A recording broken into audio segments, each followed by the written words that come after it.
A big renovation project for taking care of older folks. It costs $30,000. But wait, what's happening? That's the house of my wife's parents, isn't it? A man on the phone claims to be married to my wife's estranged sister. The talk is all confusing, so it seems like my sister-in-law might be planning something. My name's Martha, and I'm 56 years old. I stay at home. My kids, a son and a daughter, are grown-ups now and don't live with us anymore. It's just me, my husband, and his parents living together.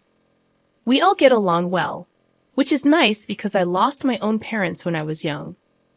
My husband and I were supposed to live with his parents when we got married, but my mother-in-law, who had a tough time with her own mother-in-law, had the house changed so we could have our own space. Even though we share the house, we each have our own private area. That's probably why we get along so well. My husband still works during the day, so I spend a lot of time with my in-laws. One day, while my father-in-law was busy on the farm, I was getting lunch ready in the kitchen. I planned for us to eat outside together. Then we got a call from one of my father-in-law's friends on the farm, saying he fell and hurt himself. They rushed him to the family doctor in a truck. My mother-in-law and I left the food and hurried to the hospital. When we got to the hospital, they were rushing my father-in-law into emergency surgery. Despite seeming healthy, he was in his 80s, and recovering from a fracture would be tough at his age. The doctors warned us that he might need a wheelchair afterwards. But I was determined. As long as he's alive, that's what matters. I'll be there to support him, I said. We waited nervously while he was in surgery, hoping for the best. By the time my husband finished work and joined us, the surgery was over. We were relieved to see my father-in-law sleeping peacefully in his hospital room, without any major complications. We decided to stick together and support him through his recovery. But sadly, our hopes were dashed when my father-in-law passed away suddenly a month later. His age had made him vulnerable, and he caught an infection after the surgery. Since many of his friends and relatives were also elderly, we didn't want to upset them by spreading the news of his passing. So, after discussing it, we opted for a small family funeral. But even that didn't solve all our problems. What about my sister-in-law? I asked my mother-in-law and husband. They didn't look happy, probably remembering her troubled marriage. My in-laws weren't happy about my sister-in-law's marriage. They strongly opposed it. While my husband wasn't as against it, he wasn't thrilled either. This created tension between them, and their relationship became distant. But she was still their daughter, so shouldn't she be allowed to attend the funeral? They agreed that if we could find her, she could come. But we couldn't reach her, so the funeral went ahead without her. It's just how things are with her. It's fate. Don't worry about it, Martha. My mother-in-law told me as we returned home from the crematorium with my father-in-law's ashes. My father-in-law's sudden death caught us all off guard. We weren't prepared for it mentally. We rushed through the funeral and cremation. We held his ashes, lit incense, and spent the next few days feeling lost. It's easier when my husband is here. We can talk and support each other. But when he's at work, I can't bear being alone in the quiet house, so I go to my mother-in-law's room. I know my mother-in-law is going through even more pain and sadness than I am. After all, she lost her husband suddenly, someone she had been with for so many years. So even though it's hard, I try to act cheerful around her. But my mother-in-law was more accepting of the situation. I thought I'd be in this state for the next 49 days. But yes, we can go through his things later. But you know, I'm already over 80, my mother-in-law said. You look so young for your age, mother-in-law, I replied. Not being sick often, she'd mentioned that the only time she was ever in the hospital was when she gave birth. Basically, she was telling us that she's healthy and we don't need to worry about her. You're so kind, Martha, but while I can still move around, I want to go through our things, including his, she said. I get it. It's important to keep those memories safe, like my father-in-law's belongings, I replied. Got it. Just tell me if you need any help. I offered. She asked me right away to help her reach things that were too high for her. As we looked at old photos of my father-in-law, my mother-in-law happily talked about their younger days, sharing stories about their trips and adventures. I listened closely, nodding along. The phone rang, breaking the quiet of the room. Since my mother-in-law doesn't use a smartphone, the landline is her main way of communicating. I wonder who's calling. Only a few people usually call, and they're all close friends who know what's been going on, I thought. It could be important. I'll get it, I said, realizing it would be easier for me to answer than for my mother-in-law, who had been mentioning how hard it was getting for her to move around. I quickly answered the phone by the entrance, and a man I didn't recognize greeted me politely.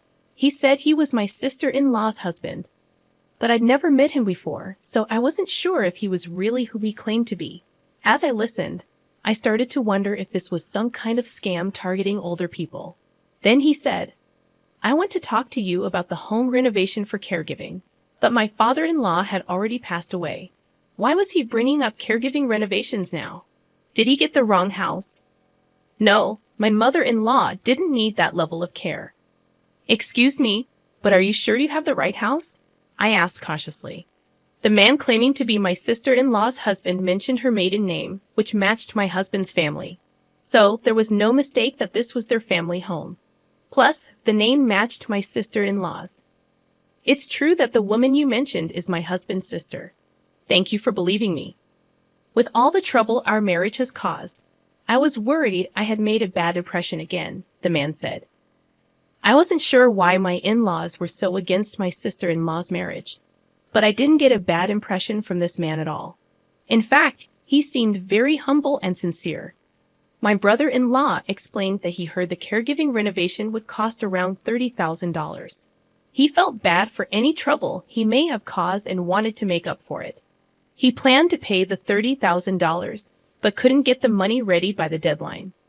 He called to ask if we could possibly wait and extend the payment deadline. It's awkward to let him explain everything before saying this, but since he spoke with such passion, I failed to convey the truth, I thought to myself. Thanks for being polite. Now, about the extension, just hold on a sec, I said, then turned to my mother-in-law. When did you find out about the changes to caregiving? I asked her. My father-in-law was really healthy and was working on the farm until recently, she said. So you didn't need any caregiving help at all? I double-checked. No, not at all. Wait, are you talking about the past? She realized. Yes, my father-in-law died. We buried him and cremated him recently, I told him. I understand. Well, I could imagine him getting flustered on the phone. He must be confused because of what his wife told him and what actually happened. I had planned to stay like this until the 49th day, but yes, we can go through his things later. But you know, mother-in-law, I'm already over 80. You seem much younger than 80, mother-in-law. She rarely got sick. She'd mentioned that the only time she went to the hospital was to give birth. Basically, she was saying she's healthy and we don't need to worry about her. You're thoughtful, Martha, but as long as I can still move around, I want to organize my stuff, and his too. I get it. I don't want anyone else going through my father-in-law's things and memories either. Got it. Just tell me if you need a hand, I said. She quickly asked me to assist her in reaching things that were too high for her. While we were sorting through old photos of my father-in-law, my mother-in-law joyfully recalled memories of their younger years, recounting tales of their travels and adventures. I listened closely, nodding in agreement when the landline rang. Since my mother-in-law doesn't have a smartphone, the landline is her primary way of communicating. I wonder who that could be, I remarked. There were only a few people who usually called, and they were all close friends who knew our situation. I thought they might avoid calling if they knew, but it could be an emergency. I decided to answer it. It was better for me to move rather than make my mother-in-law, who had been mentioning how hard it was to sit and stand, get up. So I quickly picked up the phone near the entrance. A man's voice I didn't recognize greeted me. He introduced himself as my sister-in-law's husband, speaking very politely. However, I had never met him before. I wasn't sure if he really was who he claimed to be. As I listened, wondering if this was some new scam targeting elderly people, he said, "I want to talk to you about the home renovation for caregiving. My father-in-law had already passed away. Why was he bringing up caregiving renovations now? Did he mistake my mother-in-law for someone else?" "No, she didn't need that level of care." "Excuse me, but are you sure you have the right house?" I asked. This is my wife's family home, right?" The man claiming to be my sister-in-law's husband mentioned her maiden name. It did match my husband's family, and there was no doubt this was their home. Plus, the name matched my sister-in-law's. "It's true that the woman you mentioned is my husband's sister." "Thank goodness. Thank you for believing me. With all the trouble our marriage has caused, I was worried I had made a bad impression again.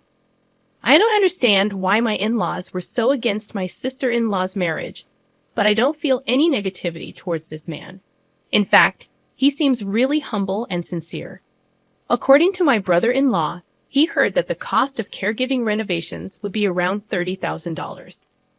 He wants to do his best to make up for any inconvenience he may have caused. He shared all this with me, seeming genuinely honest. I asked him how the story about my father-in-law needing care came up. He brought it up a few years back.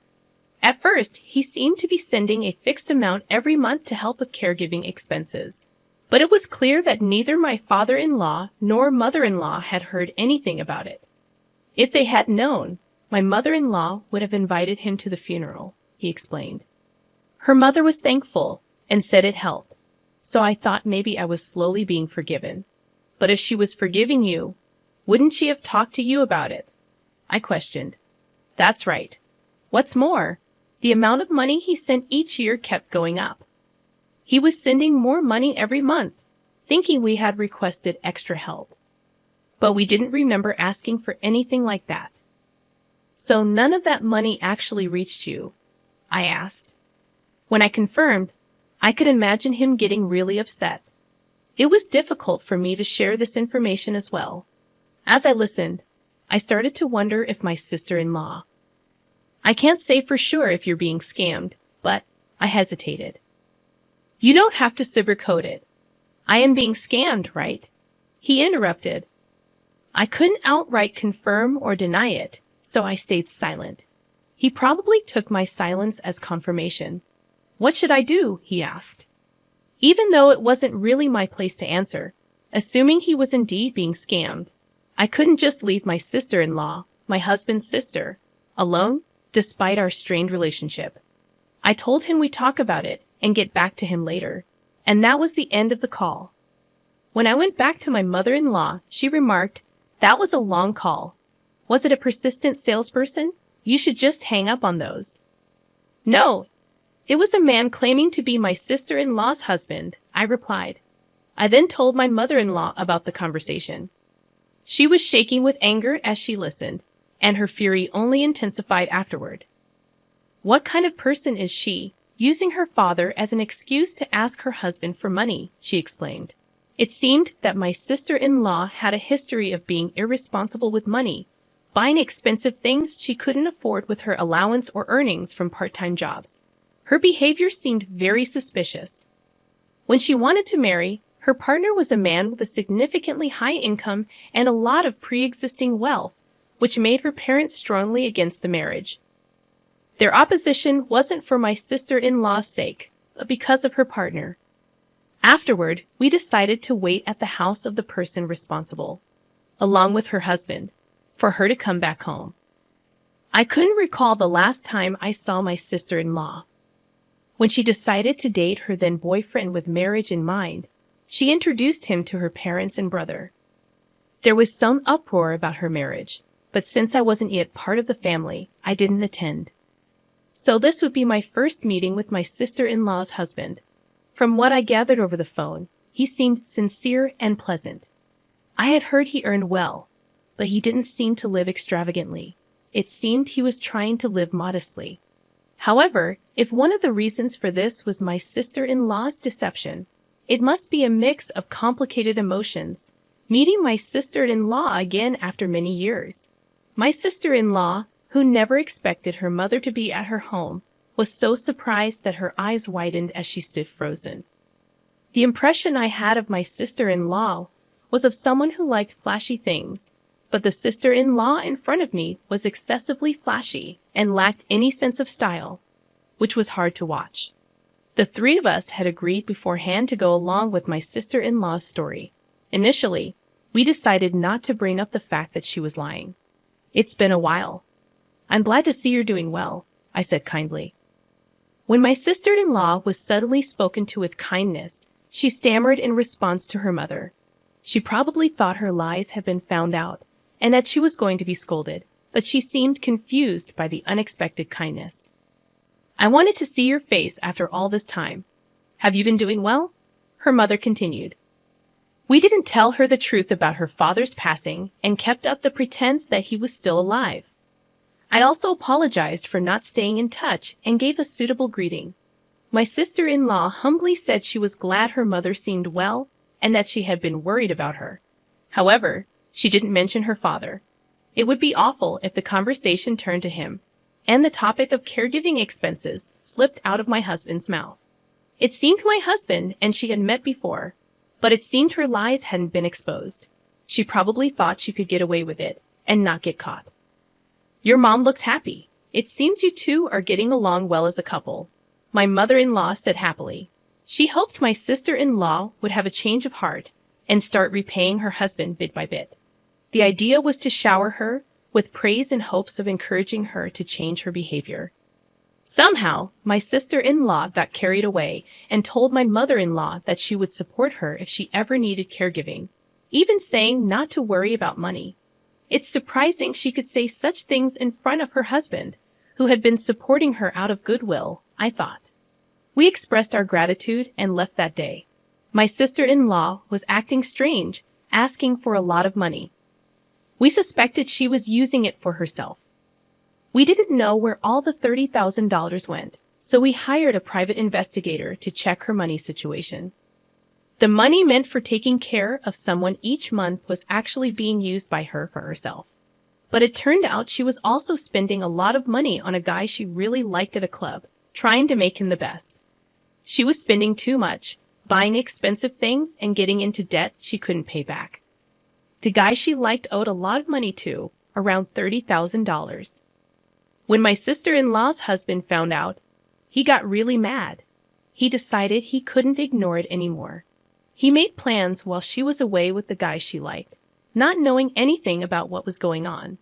My sister-in-law came back home after a few days and found that her house was totally empty. There wasn't any furniture or anything belonging to her left. She started to panic and tried to call her husband, but he didn't pick up. So she called me instead. At first, she was really upset, but when I mentioned her trip with the guy she liked, she suddenly became quiet. She didn't ask how I knew about it because then she would have to admit what she did. Now it was my turn to tell her everything without giving her a chance to argue back. "I can't believe you thought you could get away with this and took advantage of everyone. You betrayed your mother, your husband, and now it's hard to see anyone wanting to help you," I told her firmly. I also mentioned that the excuse she used about her father-in-law wasn't valid anymore because he had passed away. I understood she didn't know about his death, but it was still wrong to use her father's situation to ask for money. I let her know that her ex-husband also found out the truth, and feeling abandoned, she screamed like a mad person over the phone. Her ex-husband didn't want to talk to her, and to avoid troubling my elderly mother-in-law any further, I offered to be the middle person between them and my sister-in-law. She kept causing a scene over the phone. It was kind of sad to see her like this, not even realizing her father had passed away and still using him as an excuse. She might feel sorry for it later, but it's too late now. I gave her one final message. "Your ex-husband plans to ask for all the money back that you gave to the guy at the club. You'll have to find a way to pay off the $30,000 debt on your own." Later, she got legal documents from a lawyer. She wanted to talk to her husband about it, but he refused. He was really angry and didn't want anything to do with his ex-wife, even for legal stuff. Without any agreement, my sister-in-law had to live on a tight budget and work hard. She couldn't afford to spend money at the club anymore, and the guy she liked stopped paying attention to her, leaving her with just the big debt she owed. Sometimes, scary debt collectors would come around. My sister-in-law was naturally scared, always worrying about the lawyer's letters and the debt collectors showing up. As for the rest of us, we went back to our normal lives. It took a while to go through my father-in-law's things, but we decided to move on as a family, including his part. Recently, my mother-in-law has been getting weaker, and I think she might need care soon. Since we couldn't help my father-in-law, my husband, and I agreed to do our best for my mother-in-law.